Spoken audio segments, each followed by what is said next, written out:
when I made the decision, like, okay, I'll take this final step so I can teach it, I was like, who's gonna want to learn from me? Like, why would anyone learn meditation from me? I was talking to Eddie Pepitone about, I think we were just railing about life and stress and stability and the lack of it in the industry and town we've chosen to pursue and live in. And he was mentioning, goes, oh, I've learned meditation. I had an acupuncturist who taught me a mantra, but it never really landed with me. I tried it for a little bit and it just didn't. He goes, oh, well, the woman that taught me is amazing, and it's really. I go, oh, who taught you? And he said, Laura House. I was like, the stand-up comedian. What? Oh, no shit! It tastes good. So I teach meditation. I'm a comedian and I teach meditation, and yeah, I think it's a little weird. I couldn't quite grasp that you were teaching it. It wasn't that you had learned it, you were now teaching it to people. So to know the very kind of loving but cynical and very dismissive and judgmental person that I knew. I guess I used to be kind of mad. I remember being mad a lot. In my mind, learning meditation, because again, the way you see it in movies, it's a temple on a mountain, and it's the guy, always a white guy, who somehow manages to get into the temple and he learns meditation and he goes back and he fights this crime syndicate, right?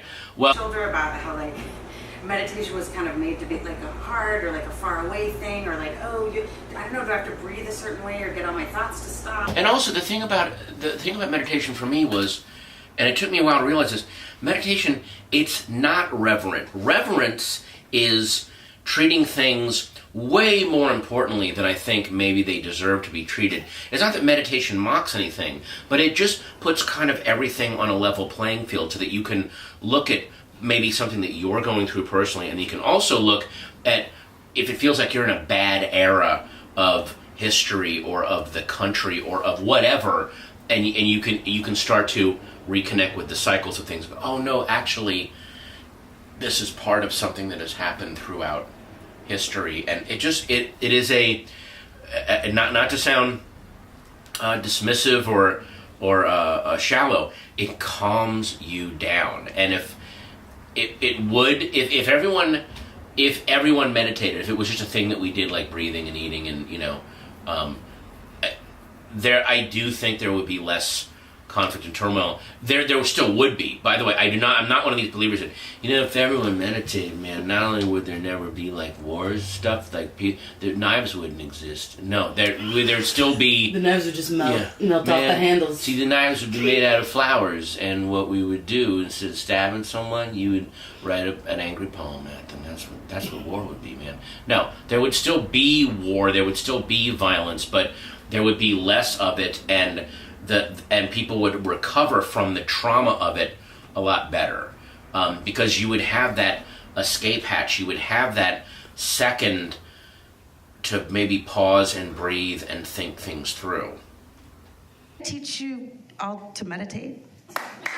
Everybody up for 5 minutes? Should we stick around for 5 minutes? You don't even have to say it. We locked the doors. You never meditated? Oh, it's gonna hurt so bad.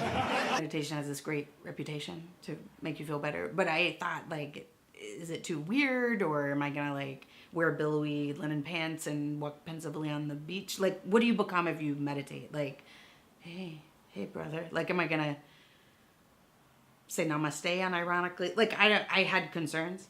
But I found a meditation teacher and I learned it, and I could not believe that it worked. Like, I was stunned that it worked. Like, I meditated, and like from the first time I was like, oh,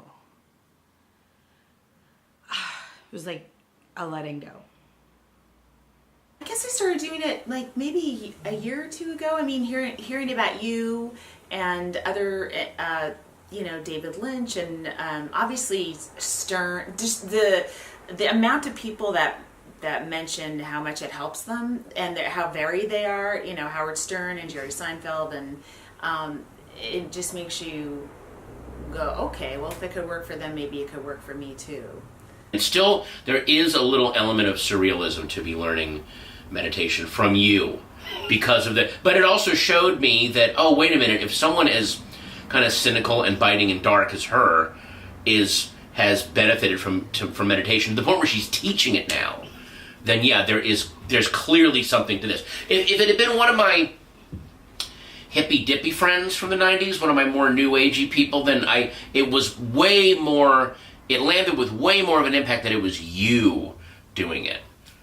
If that makes it'd be like running into Nick Cave from the Bad Seeds 10 years down the road. He goes, "Hey, I can teach you yoga." I'm like, "Wait, what?" And so that made it mean a lot more. Oh my God. What if I didn't meditate, you guys? What an off the rails asshole.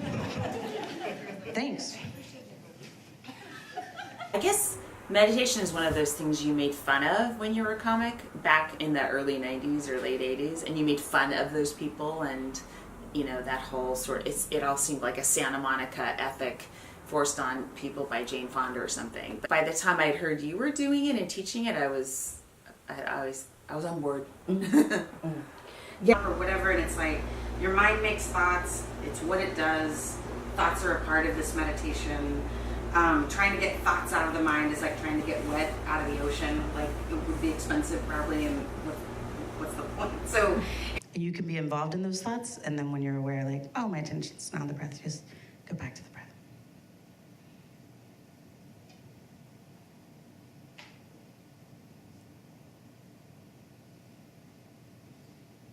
So before I meditate, like what I was doing to be happy was I was thinking about what I could do to be happy. I was like, what can I do? Oh, I'll think of like, I can write on a TV show, then I'll be happy. Oh, I'll marry this guy, then I'll be happy. Oh, I'll divorce this guy, then I'll be happy. Like, what can I do to be happy? And it turns out everybody's doing that. Like, everyone in the world is doing that all the time. And shockingly, I found out, doesn't work. Has never worked. Has never worked in the history of people that we get something and then we're actually happy and fulfilled. So what meditation does is it flips the paradigm. So we just get happy. We're just letting go of all the stuff. Sometimes people have been like, oh, it's weird that you're a comedian, you teach meditation. And for me, being a comedian is like, ideally, I can do a set, 10, 20 minutes, whatever, and people feel better for that time or that night or that whatever. And like, we're laughing and we're connected and we feel better. And as a meditation teacher, I can teach you to meditate and you can feel better always. Like, you can just keep feeling better. And I guess that's what I like, is comedy is the only thing that ever spoke to me. It's the only thing that ever meant anything to me. And then meditation, and made me happy. And then meditation, when I was like, oh, this really feels good. And I want to pass it along. Go ahead and open your eyes. You guys, you're meditating.